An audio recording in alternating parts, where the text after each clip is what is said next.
할렐루야. 오늘 저녁에도 하나님의 은혜가 우리와 함께함을 믿습니다. 여러분들이 말씀을 듣고 기도하고 찬양할 때 성령께서 여러분에게 함께 하시기를 축복합니다. 오늘은 예수님께서 제자들을 꾸짖으신 이야기 함께 나누려고 합니다.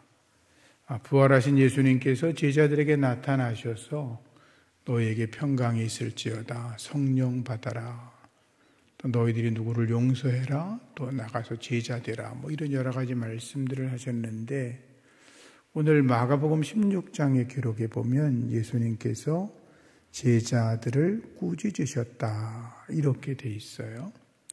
그래서 우리가 어떤 일에 대해서 주께서 제자들을 꾸짖으셨는지를 말씀을 통해서 보고, 또 우리도 주님 앞에서 부끄러워서 책망받을 일이 있다면 또 주님이 우리를 보실 때 종고나 너 그러면 안 돼 이렇게 꾸짖을 수도 있지 않겠어요? 그런 것이 혹시 우리 가운데는 없는지를 살펴보면 좋겠다는 생각이 있어요. 자, 예를 들어서 좀 딴 얘기입니다만 어떤 암이 걸린 환자가 있어요. 여러분 주변에 있을 수도 있죠. 병원을 찾아갔더니 암이 말기라는 거예요. 의사가 하는 말이.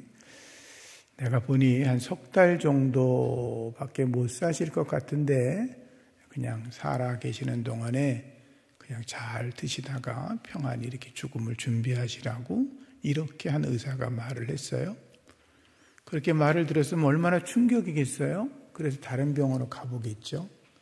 다른 병원에 갔더니 의사가 다시 진찰을 쭉 하더니 암이 맞긴 맞는데 잘 치료하면 고칠 수 있어요. 그러니 너무 두려워하지 말고 제가 하라는 대로 잘 따라오시면 완쾌 될 확률이 한 7, 80% 될 겁니다. 라고 그러면 여러분들은 첫 번째 의사한테 가겠어요? 두 번째 의사한테 가겠어요? 물어보는 제가 좀 어리석지요? 그죠? 왜 두 번째 의사에게 가려고 할까요? 그분은 그에게 정확한 진단을 물론 했겠지만 희망을 주었기 때문이에요. 첫 번째 의사는 더 이상 어떻게 할 수 없습니다 라고 절망에 대한 이야기를 했고, 두 번째 의사는 분명히 암이 맞지만 고칠 수 있다, 살 수 있다고 하는 희망을 주었기 때문이죠. 우리가 예수를 믿으며 살아가요. 믿는 사람들은 뭐예요? 나는 죽어도 산다는 거예요. 부활의 믿음이 있으니까. 그래서 우리에게 희망의 메시지죠. 희망은 우리에게 기쁨을 줘요. 기쁨은 우리에게 평안을 가져다 줘요. 우리는 부활의 주를 믿는 믿음의 사람인 줄로 믿습니다. 그런데 나는 죽어서 어떻게 될지 몰라. 죽으면 내가 천국 갈지 지옥 갈지 잘 몰라. 이런 사람들은 절망의 삶을 살아가는 것이고, 절망의 사람들은 불안하고 공포가 있고 두려움 속에 살아가는 거죠. 그래서 우리가 믿음이라고 하는 게 왜 중요하냐?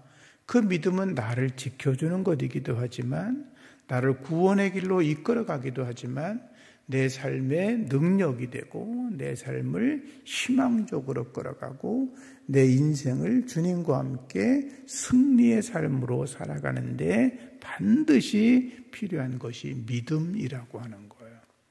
여러분 안에 하나님을 향한 믿음이 더욱더 강해지기를 주의 이름으로 축복합니다.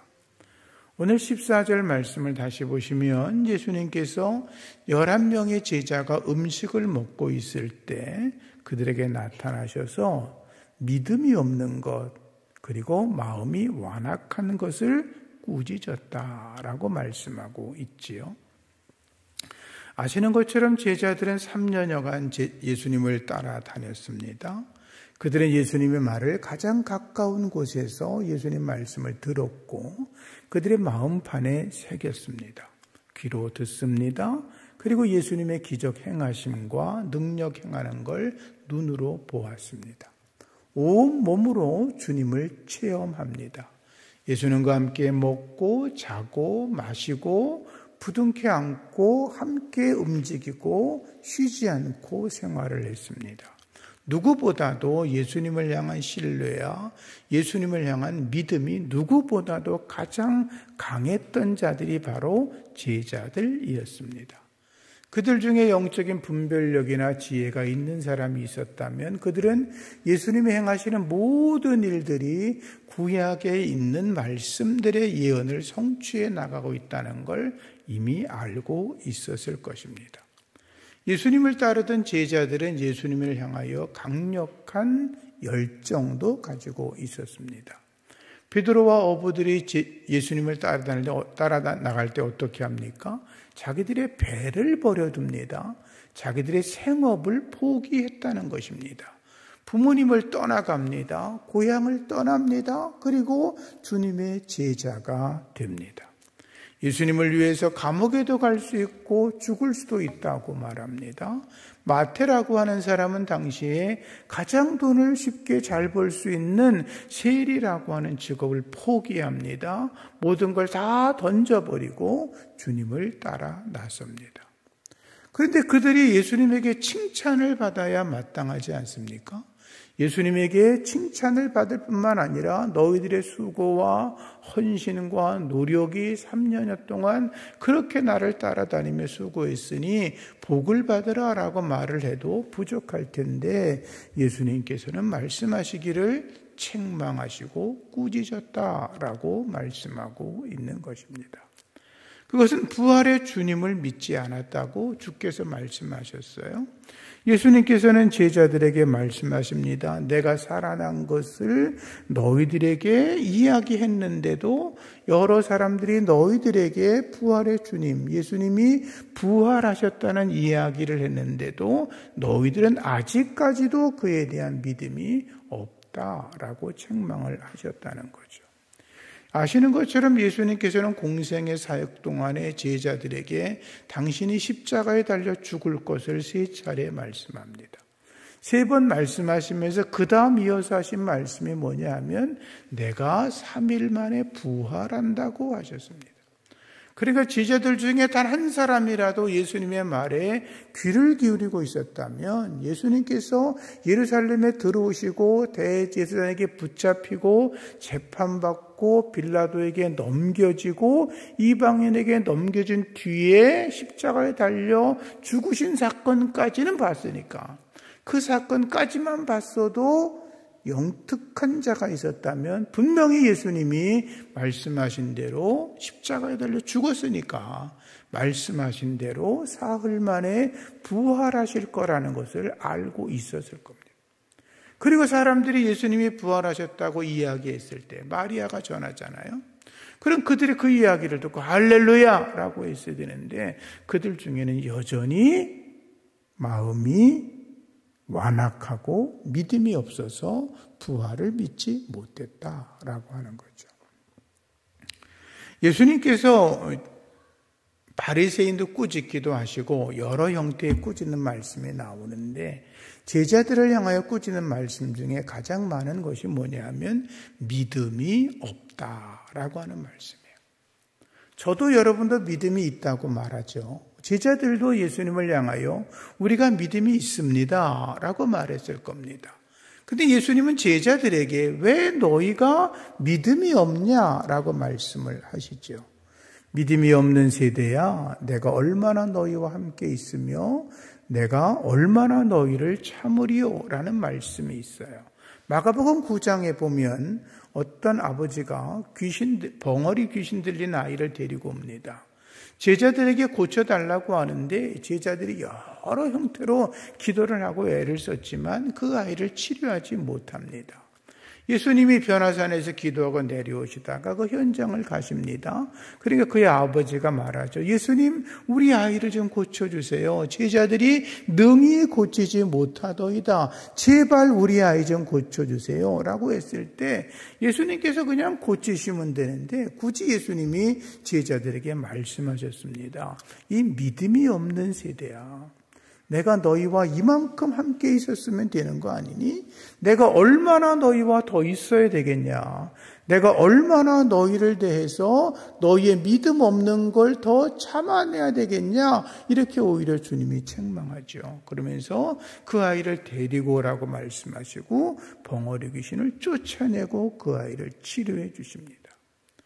나중에 제자들이 묻지요. 주님, 어떻게 이런 일이 날 수 있습니까? 예수님 말씀하시죠. 할 수 있거든이 무슨 말이냐? 그 다음 믿는 자에게는 능치 못함이 없다. 주님 말씀하신 게 뭐예요? 믿음에 대해서 말씀하셨어요. 우리는 교회를 나오고 교회 섬기고 봉사하는 것만을 믿음이라고 착각해서는 안 됩니다. 우리가 하나님이 정말로 살아계신 하나님, 그 전능하신 하나님, 그분을 내가 절대적으로 믿는 믿음이 우리 안에 충만하기를 주의 이름으로 축복합니다. 우리의 삶의 영역을 보세요. 여러분들이 잘 아시잖아요. 제가 저를 아는 것처럼 여러분은 여러분 자신을 잘 아시죠. 누가 여러분들을 평가하거나 말할 수는 없지요. 근데 어느 날 여러분들이 가만히 앉아서 자기가 정말로 믿음이 얼마나 큰가 믿음의 도표를 자기가 만들어 놓고 한번 점수를 매겨보세요. 주님이 내게 냉정하게 여기시면 내 믿음이 얼마나 될까? 내가 인생에 얼마나 많은 부분들을 하나님을 절대적으로 신뢰하며 맡기고 살아가는가. 여러분들이 스스로를 돌아보는 지혜가 있어지기를 부탁합니다. 예수님께서 죽은 나사로를 살리러 가십니다. 그러니까 마르다가 막 예수님에게 탓합니다. 왜 진작 오시지 않고 이제 오셔가지고 내 오라버니가 죽게 합니까? 마리아도 똑같은 이야기를 합니다. 원망합니다. 주님을 향하여 밉다고 이야기합니다. 그때 주님 뭐라고 말씀하시는지 아십니까? 예수님 이렇게 말씀하십니다. 내 말이 네가 믿으면 하나님의 영광을 보리라. 이렇게 말씀하셨습니다. 중요한 게 뭐예요? 믿으면 이렇게 말씀하셨어요. 내가 믿으면 하나님의 영광을 본다. 믿는 자가 되시기를 축복합니다. 예수님께서 하시는 말씀은 믿음이 없는 자가 아니라 믿는 자가 되라 라고 하시는 겁니다. 너희가 어떤 일을 하든지 간에 하나님을 절대적으로 믿으라는 거죠. 너희가 생각 없이 너희들의 마음이 좋고 그냥 뭐 하고 싶어서 이것저것 하는 게 아니라 정말로 살아계신 하나님을 내가 느끼면서 그 살아계신 하나님을 정말로 내가 믿는 마음으로 하나님 앞에 여러 모양으로 헌신하고 순종하고 충성하라는 거죠. 갈릴리 바다에 풍랑이 일었습니다. 제자들이 전부 다 두려워 떨었습니다. 제자들은 전부 다 죽게 되었다고 이야기했습니다. 주무시는 예수님을 흔들어 깨웁니다. 예수님, 우리가 죽게 됐습니다. 지금 잠잘 때입니까? 정신 좀 차리라고 막 그러지 않습니까? 예수님이 일어나서 뭐라고 말씀합니까? 얘들아, 왜 무서워하니? 그 다음 말이 뭔지 압니까? 믿음이 적은 자요. 믿음이 적은 자. 아니, 풍랑이 있는데 거기서 잠대할 사람이 몇이나 되겠어요? 그런데 예수님은 그러는 거죠. 만주의 주가 여기 있는데, 온 세상을 창조한 자가 여기 있는데, 온 우주 만물을 다스리는 자가 여기에 지금 배 안에 있는데, 어디 감히 이 배가 망가지겠냐는 거죠. 너희들이 나를 믿었더라면 그런 말을 못한다는 거죠. 여러분, 정말로 예수님 믿으십니까? 정말로 하나님을 믿으십니까? 그 믿음 안에서 담대하시기를 축복합니다. 저도 그렇고 여러분도 그렇고 수많은 실패를 왜 합니까? 자기 잔머리를 굴리니까 무너지는 겁니다. 자기 생각에 빠지니까 무너지는 겁니다. 하나님의 사람들은 일과 상황과 사람을 보는 게 아니라 하나님을 봐야 되는데 자꾸 자기 생각을 합니다. 자꾸 상황을 봅니다. 자꾸 매몰되어 있는 어떤 일을 쳐다봅니다. 자꾸 주변 사람을 쳐다봅니다. 하나님을 안 보고 주변을 쳐다보니까 무너져 내려가는 겁니다. 하나님 바라보시기를 축복합니다. 베드로가 얼마나 믿음이 큰 자였습니까? 모든 제자들도 그의 믿음을 부러워했습니다. 예수님도 그의 믿음을 인정했으니까 그를 가장 큰 제자 중에 한 사람으로 생각하셨지요. 풍랑이 일어납니다. 예수님이 걸어오십니다. 근데 베드로가 그러잖아요. 정말로 예수님이라면 나로 하여금 바다 위를 걸어오라고 하십시오. 그래 와라 말씀합니다. 여러분, 베드로가 바다에 빠진 걸 가지고 뭐라 그러는 사람이 있는데요. 베드로 말고 바다 위를 걸어본 사람이 있어요? 없어요? 없어요. 베드로는 예수님 바라보고 바다 위를 걸어갑니다. 우린 생각지도 못했는데 주님이 오라고 하니까 그 바다를 풍덩 뛰어내려서 걸어가지 않습니까? 그때까진 좋았습니다. 주님 바라보고 갈 때까진 다 좋았는데 어느 순간에 풍랑을 보니까 무서웠습니다. 환경을 보니까 겁이 났습니다. 자기는 바다를 걸을 수가 없는 사람인데 걷고 있다는 게 이해가 되지 않았습니다. 자기의 이성으로 아무리 생각해봐도, 자기 상식으로 아무리 생각해봐도, 자기 경험으로 아무리 따져봐도 있을 수 없는 일이라고 생각이 들었습니다. 그때 바다에 다시 빠지기 시작한 겁니다.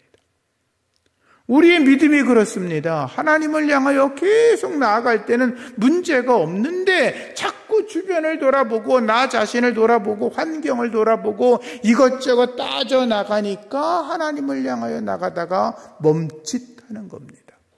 혹시 그런 분 계시면 믿음을 회복하셔서 참된 믿음의 사람으로 하나님이 기뻐하시는 믿음으로 서기를 주의 이름으로 축복합니다.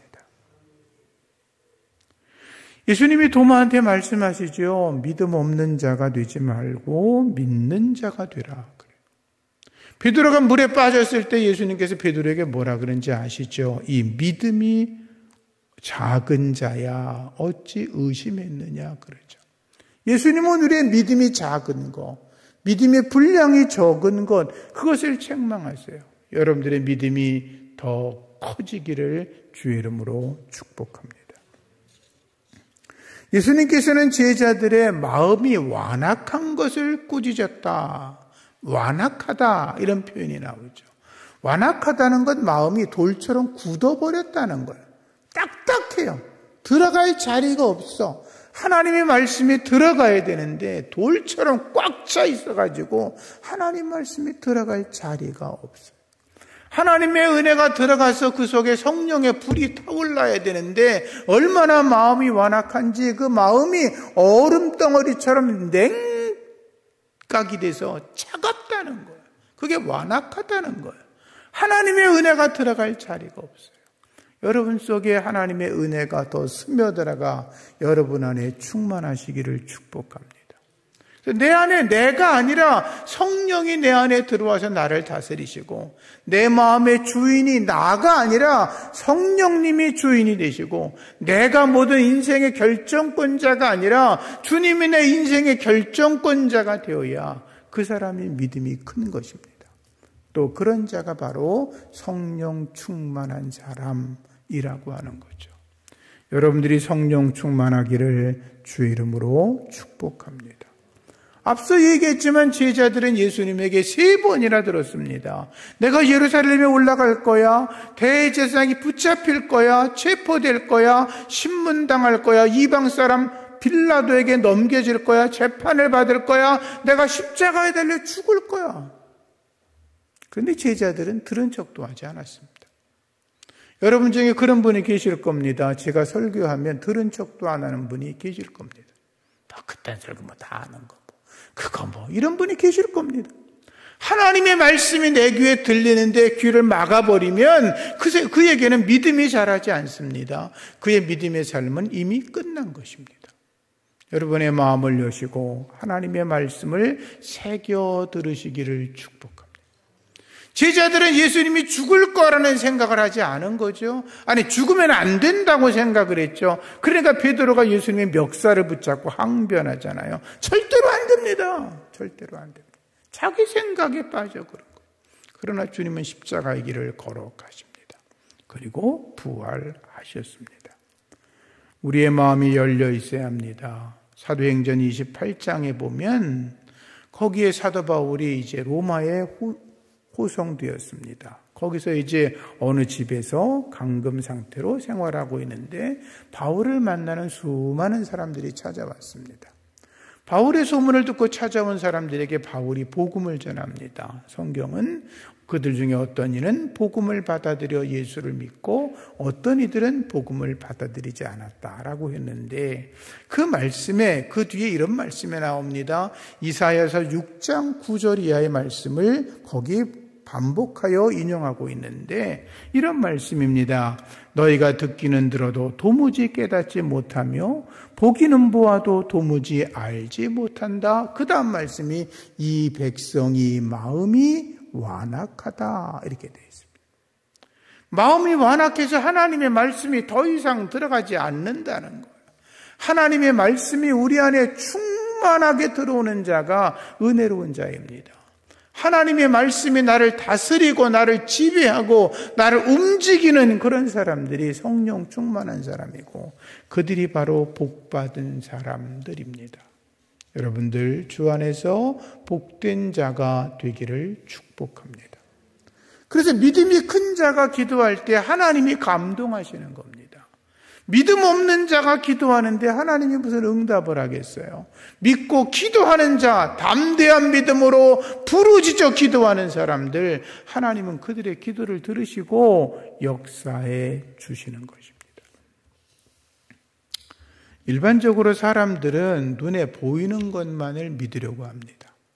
자기가 듣고 싶은 것만 들으려고 하고 눈에 보이는 것만 믿으려고 하죠. 그거는 아주 어리석다는 걸 아시죠?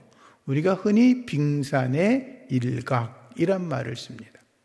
빙산이라고 하는 건 아시겠지만 물 위에 보여지는 거는 한 10%가 채 안 됩니다. 물 속에 잠겨 있는 것이 90%가 넘습니다. 겉에 보이는 것을 가지고 속에 있는 걸 판단할 수가 없다는 거죠. 타이타닉호 이야기 아시죠? 타이타닉호가 침몰한 원인이 뭐냐면 위에 빙산이 요만하게 보였는데 밑에 있는 걸 생각하지 않은 겁니다. 충분히 지나갈 거라고 생각하고 빙산 사이를 지나가다가 부딪혀가지고 배가 두 동강이 났죠. 2200명 정도 배에 타고 있었는데 죽은 사람이 1500명이 넘었습니다. 아차 하는 순간에 망하는 겁니다. 내 안에 숨겨져 있는 거, 그거 여러분 볼 줄 알아야 합니다. 하나님 안에 내가 믿음 안에 있는 잠재력이 어떤 건가를 볼 수 있어야 합니다. 내가 아는 몇 개의 말씀만이 아니라 내가 보지 못하는 하나님의 놀라운 말씀들의 깊이를 볼 줄 아는 자가 주 안에서 참된 믿음의 사람이라고 할 수 있는 것입니다. 하나님의 말씀을 받아들이지 않고 마음이 완악한 자들, 바리새인들, 극단적 유대인들, 그들은 망했습니다. 예수님이 십자가에 처형할 때 유대인들이 소리질러 말했죠. 그의 피를 우리와 우리 자손에게 돌려라! 이렇게 외쳤던 자들은 멸망했습니다. 여러분, 믿음의 사람이 되시기를 다시 한번 주의 이름으로 축복합니다. 예수님께서 제자들을 그렇다고 버리지 않으셨습니다. 부활을 믿지 않았던 자에게 예수님께서는 여러 가지 방법으로 부활에 대해서 다시 확인시키십니다.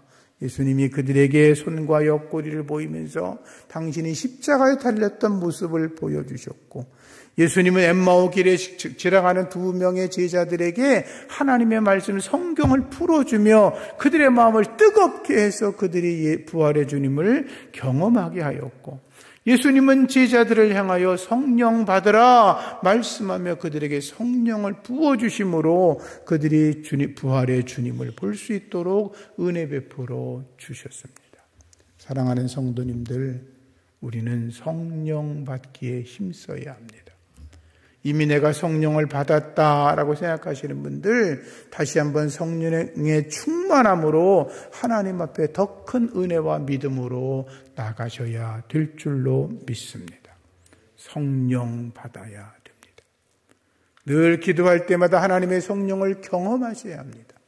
예배 드릴 때마다 성령의 은혜를 경험하셔야 합니다.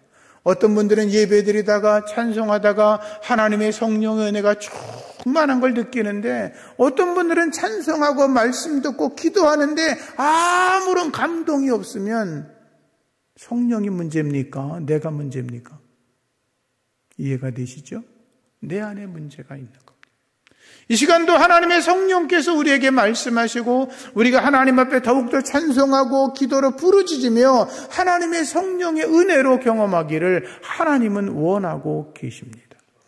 예수님 말씀하셨습니다. 너희가 성령을 받고 권능을 받으면 예루살렘과 온 유다와 사마리아 땅 끝까지는 내 증인이 되라 말씀하시고, 예수님은 승천함의 제자들에게 너희들이 예루살렘을 떠나지 말고 내가 너희들이 약속한 바를 기다려 성령을 받으라고 말씀하지 않습니까? 우리가 기도하는 자리가 어떤 자리입니까? 우리의 소원을 구하는 자리이기도 하지만 사실 기도하는 자리는 성령의 은혜를 구하는 자리인 것입니다. 우리 한국 사람들은 좀 유교적 기독교 예배를 많이 드립니다. 제가 보기엔 그렇습니다. 그래서 우리는 이렇게 점잖아야 된다고 생각을 합니다. 양반식의 삶을 살아야 된다고 생각을 합니다. 그렇지 않습니다. 예배 안에 성령의 은혜가 있어야 되고, 여러분의 기도가 주님 앞에 더욱더 간절해져야 되고, 하나님의 성령을 부르짖는 자들이 성령의 권능을 받고 주의 일에 더욱 힘쓰고, 그래야 하나님의 거룩한 교회가 부흥하는 줄로 믿습니다. 한국은 갈수록 사람도 출산이 줄어들고 교회도 갈수록 힘을 잃어간다고 사람들이 이야기를 하죠. 세계적으로 그런 현상이 나타난다고 합니다. 그런데 그렇지 않습니다. 전 세계적으로 보면 오히려 교회는 더 숫자가 늘어나고 교회는 부흥하고 있습니다. 그런데 그중에 50% 이상이 성령 운동하고 성령을 부르짖는 교회가 부흥을 하고 있습니다. 한국교회도 마찬가지입니다. 하나님의 성령을 의지하고 성령을 따라 성령을 중심으로 일하는 교회, 그런 목회가 교회가 건강해지고 힘을 얻습니다. 여러분들이 성령 충만한 하나님의 사람이 되기를 예수 이름으로 축복합니다. 성령 받아야 합니다. 그래야 나의 삶이 변화가 이루어지는 것입니다. 성령 받아야 하나님의 말씀이 내게 믿음으로 다가오는 것입니다. 성령을 받아야 내가 기도할 때 하나님의 응답과 그분의 능력을 내가 체험할 수가 있는 것입니다. 성령 받아야 내 가정이 하나님의 권능과 능력을 체험하고, 성령을 받아야 질병도 치료받을 수 있고, 성령 받아야 마귀도 물리칠 수 있고, 성령 받아야 죄와 상관없는 하나님의 사람으로 살아갈 수가 있는 것입니다. 여러분, 목사가 중요하지 않습니다. 직분이 중요하지 않습니다. 우리가 성령 받아 하나님의 사람으로 일하는 것이 중요합니다. 오늘 저녁에 여러분들 기도하러 잘 나오셨습니다. 여러분들의 기도가 하늘에 상달되고 여러분이 성령의 사람으로 날마다 더욱더 새로워지고 충만해지기를 예수 이름으로 축복합니다. 우리 기도하겠습니다. 우리 먼저 기도하실 때 하나님, 내 안에 부족한 믿음이 있으면 주님이 꾸짖어 주시고 깨달아 알게 하시고 나로 하여금 성령의 사람, 믿음의 사람이 되게 하여 주시옵소서. 우리 주여 한번 부르짖고 먼저 기도하겠습니다. 주여, 할렐루야 할렐루야 할렐루야. 아버지 하나님 감사합니다. 우리 연약한 믿음을 주님이 책망해 주시고 우리의 잘못된 믿음을 꾸짖어 주시고 우리가 하나님 앞에 더욱 온전한 믿음으로, 강한 믿음으로, 담대한 믿음